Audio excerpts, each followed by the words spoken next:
그날 준호는 차를 몰고 있었다. 32살.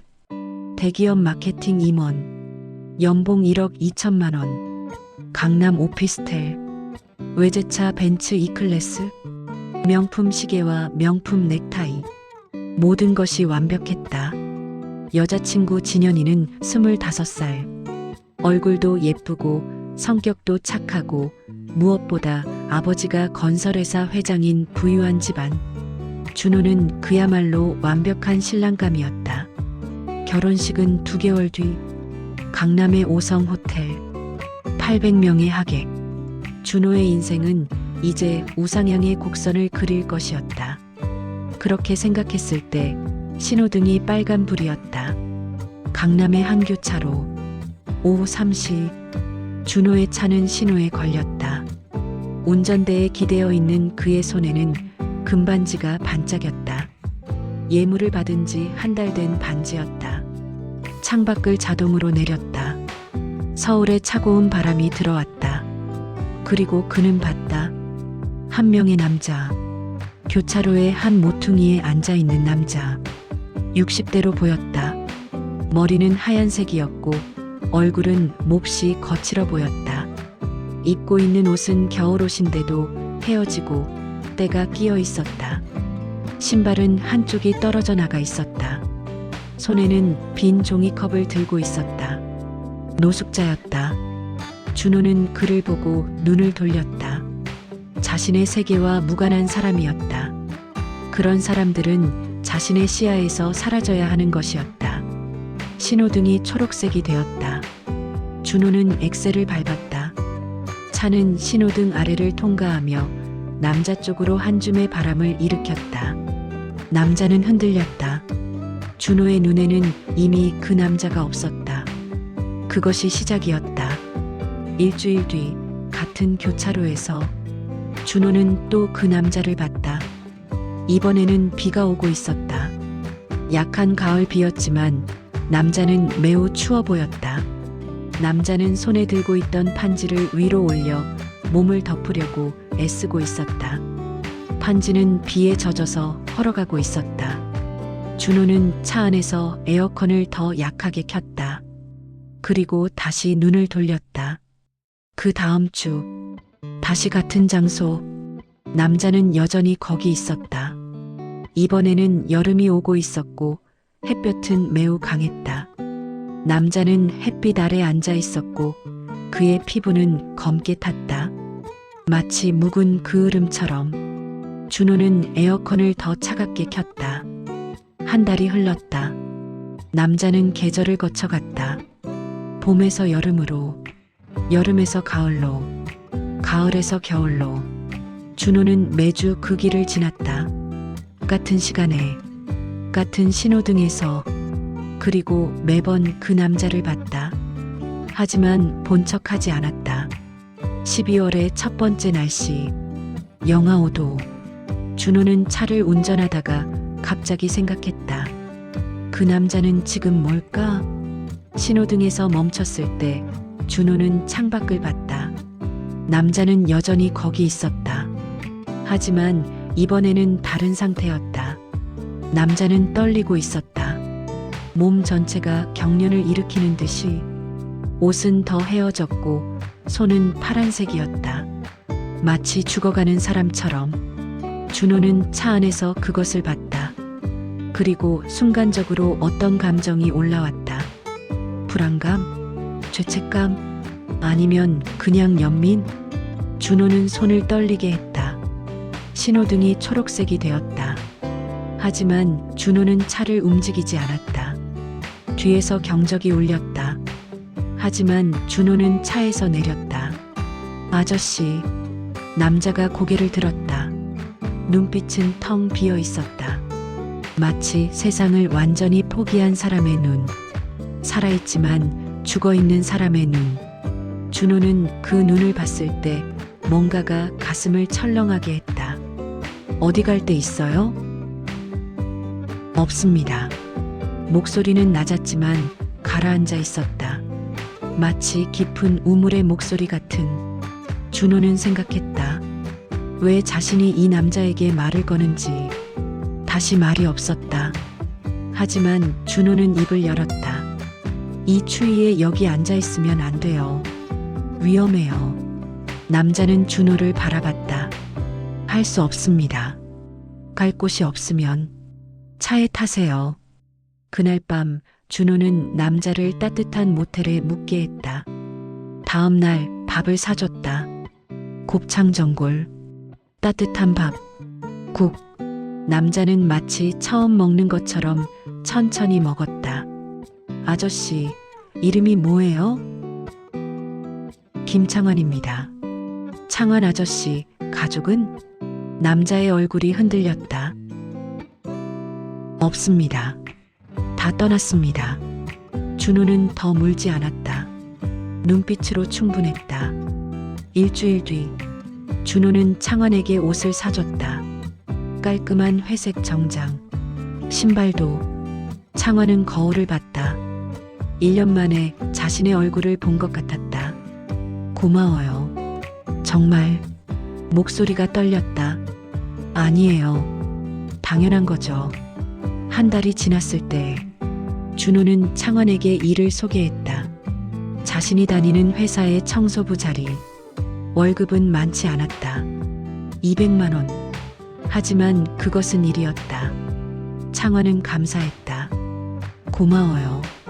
정말, 정말 고마워요. 저는 목이 메어서 말을 못했다. 창환은 완전히 달라져 있었다. 손이 떨리지 않았고 눈빛도 살아났다. 피부도 건강한 색으로 돌아왔다. 김대리, 오늘 일 정말 잘했네. 감사합니다, 부장님. 이제 그는 김대리였다. 준호는 창환을 보며 생각했다. 이렇게 간단한 것이었나? 누군가를 도와주는 것이, 누군가에게 기회를 주는 것이, 그것이 얼마나 큰 변화를 만들어낼 수 있는지. 결혼식이 일주일 남았을 때 진현이는 이상하다고 물었다. 준호, 요즘 자꾸 외출하던데? 뭐 하는 거야? 업무가 좀 많아서. 거짓이었다. 하지만 준호는 말할 수 없었다. 진현이의 부모가 알면 뭐라고 할까? 자신의 사위가 길거리 노숙자를 챙긴다고? 진현이는 의심했지만 더 묻지 않았다. 결혼식 전날, 진현이 아버지가 준호의 회사에 들어섰다. 아버지의 이름은 이광수, 건설회사 회장. 60대, 무게 있는 표정. 준호, 시간 있어? 아버지는 심각했다. 네, 아버지. 내가 너에 대해서 좀 알아봤는데 요새 뭔가 하는 게 있더라. 뭐 하는 거야? 솔직하게 말해. 준호의 얼굴이 창백해졌다. 가슴이 철렁했다. 들켰다. 준호는 결국 모든 걸 말했다. 제가 한 사람을 도와주고 있었어요. 누구? 노숙자였던 분이었는데 이제는 저희 회사에서 청소 일을 하고 있어요. 아버지는 침묵했다. 준호는 계속 말했다. 저는 그냥 도와주고 싶었어요. 이유는 없었고 그냥 필요해 보였으니까요. 그 사람 이름이 뭐야? 김창환이라고 합니다. 아버지의 얼굴이 창백해졌다. 정말로 마치 모든 핏기가 빠져가는 것처럼. 뭐라고? 김창환이라고. 아버지는 일어났다. 그 사람 데리고 와. 지금 당장. 준호가 창환을 데려왔을 때 아버지는 창환을 오래 봤다. 마치 죽은 사람을 본 것처럼. 김창환, 너는 혹시? 아버지의 목이 메었다. 너는 전에 건설회사를 했던. 창환이 고개를 천천히 들었다. 노인의 눈빛이 변했다. 경계에서 슬픔으로. 네, 맞습니다. 아버지가 앉았다. 마치 힘이 모두 빠진 것처럼. 그 밤 준호와 창환은 아버지의 이야기를 들었다. 30년 전 아버지와 창환의 아버지는 함께 건설회사를 시작했다. 비슷한 꿈을 가진 두 친구. 둘 다 가진 건 열정뿐이었다. 하지만 회사는 성공했다. 처음 3년이 매우 힘들었지만 4년째부터 수익이 나기 시작했다.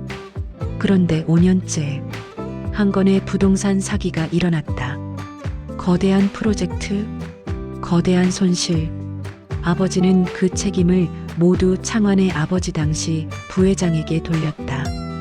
이건 너의 판단 미스야. 창환의 아버지는 항의했다. 아니다.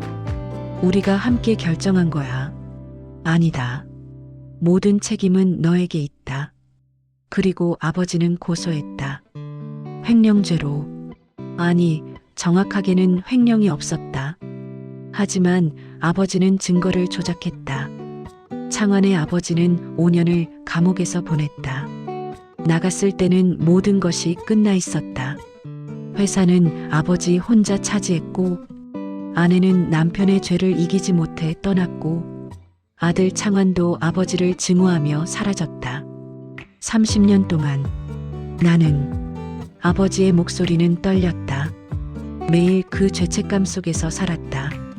하지만 말할 수 없었어. 자신의 성공 위에 깔려있는 그 시체를 보지 않기 위해. 아버지는 울었다. 그런데 넌 날 모르고 그 사람을 도와줬다. 내 죄의 대가를 받아주면서. 아버지는 창환에게 무릎을 꿇었다.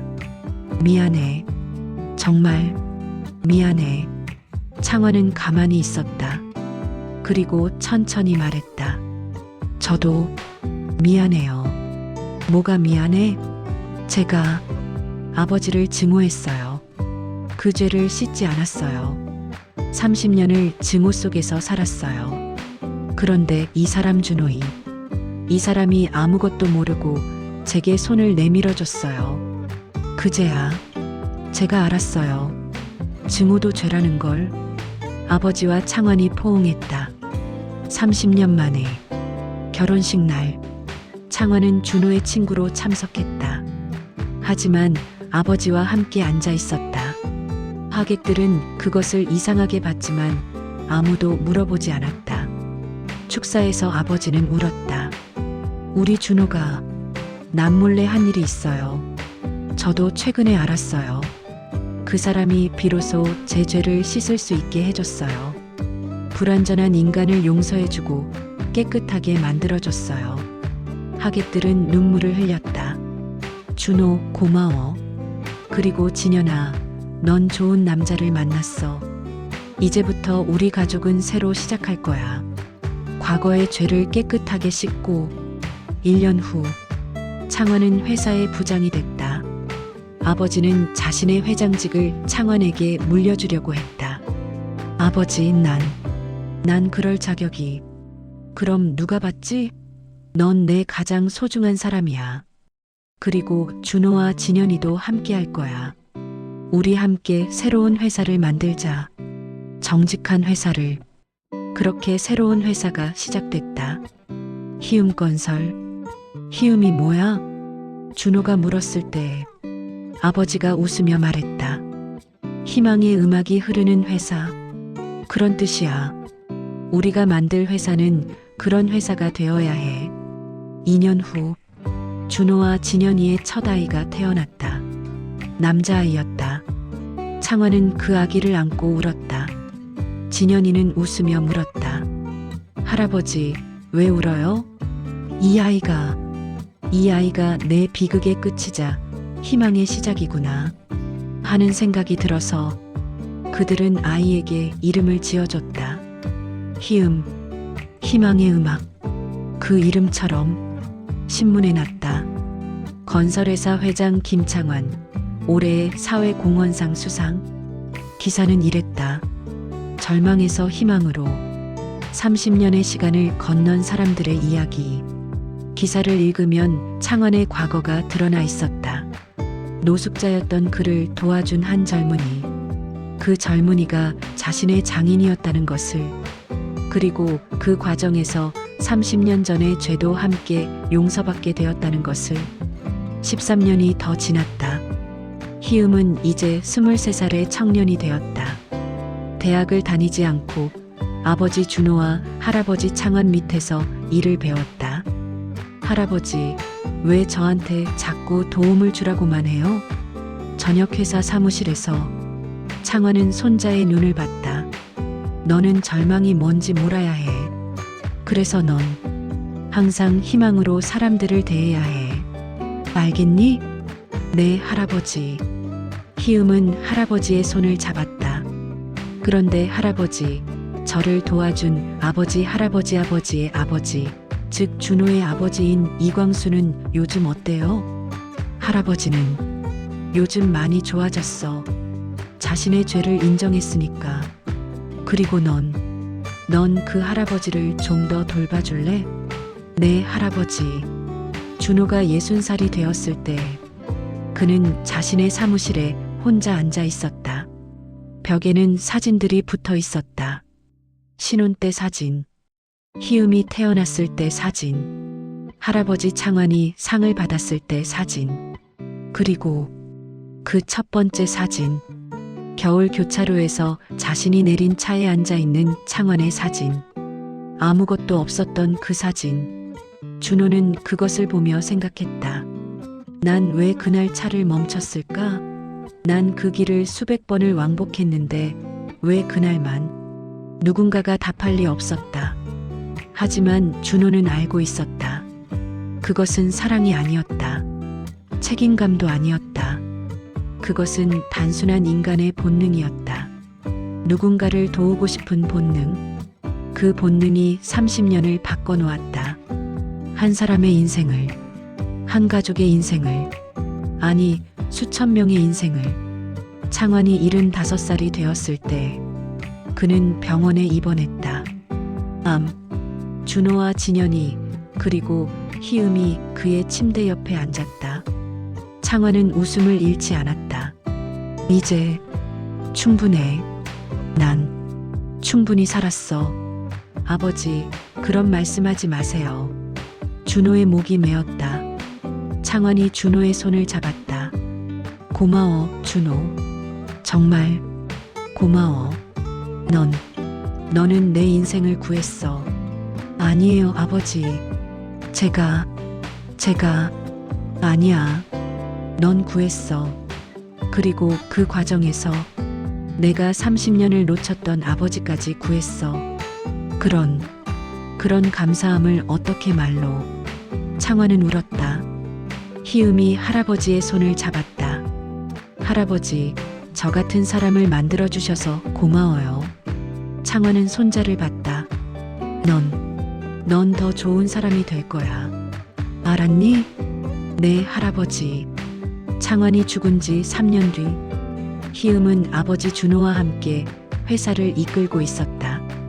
희음건설은 이제 대한민국 탑10 건설 회사가 되어 있었다. 하지만 회사의 정체성은 변하지 않았다. 여전히 희망의 음악이 흐르는 회사였다. 회사의 모든 직원은 기숙사에서 지낼 수 있었고 교육비도 회사에서 지원했다. 그리고 매년 희음상이 주어졌는데 그것은 가장 많은 사람을 도와준 직원에게 주어지는 상이었다. 어느 날 희음은 아버지에게 물었다. 아버지, 할아버지 창환은 왜 항상 도움이라고만 했어요? 준호는 웃었다. 그건 할아버지의 깨달음이었어. 절망에서 벗어나는 유일한 방법이 누군가를 돕는 것이라는 걸 알았거든. 그럼 저도 그렇게 살아야 해요? 그렇지. 넌 절망 속에서 태어난 아이가 아니니까. 그래서 넌 절망하는 누군가를 들어 올려줄 수 있어. 그게 우리가 할 수 있는 가장 큰 일이야. 희음은 아버지의 말을 새기며 회사로 나갔다. 밤의 강남. 수많은 불빛. 그 속에서 수많은 사람들이 살아가고 있었다. 누군가는 절망하고 있을 것이고, 누군가는 희망하고 있을 것이고, 그 사이 어딘가에는 작은 따뜻한 손이 다른 손을 잡아주고 있을 것이었다. 그리고 그것이 세상을 바꾼다는 것을. 준호는 회사의 창문에 기대어 그것을 생각했다. 아직도 생생한 그날 교차로의 장면을. 그리고 전해진 또 다른 손길들. 30년 뒤 희음은 이제 50대의 회장이 되어 있었다. 그리고 그의 아들인 준우는 25살의 청년이었다. 아버지 희음이 준우에게 물었다. 너는 알아? 우리 회사가 왜 이렇게까지 컸을까? 준우가 머리를 저었다. 돈? 아니야. 사람이야. 우리가 사람을 믿었으니까. 희음은 할아버지 창원의 말을 그대로 옮기고 있었다. 그리고 넌 알아? 우리 사대가 이어진 비결이? 준우가 고개를 들었다. 절망 속에서 시작한 사람의 깨달음. 그것이 희망으로 바뀌고 그것이 사대를 이었어. 지금도 이어지고 있고 희음 빌딩 1층. 그곳은 여전히 같은 모습이었다.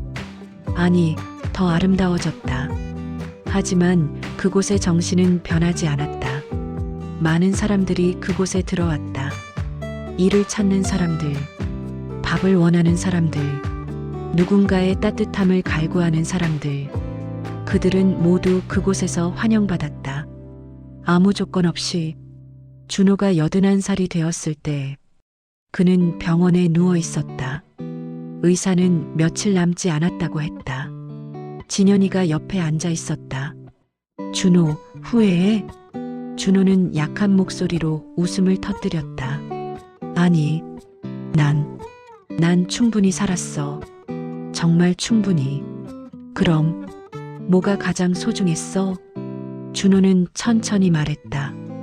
그 겨울날 교차로에서 내가 내린 결정, 그것뿐이었어. 그 하나의 결정이 모든 걸 바꿨어.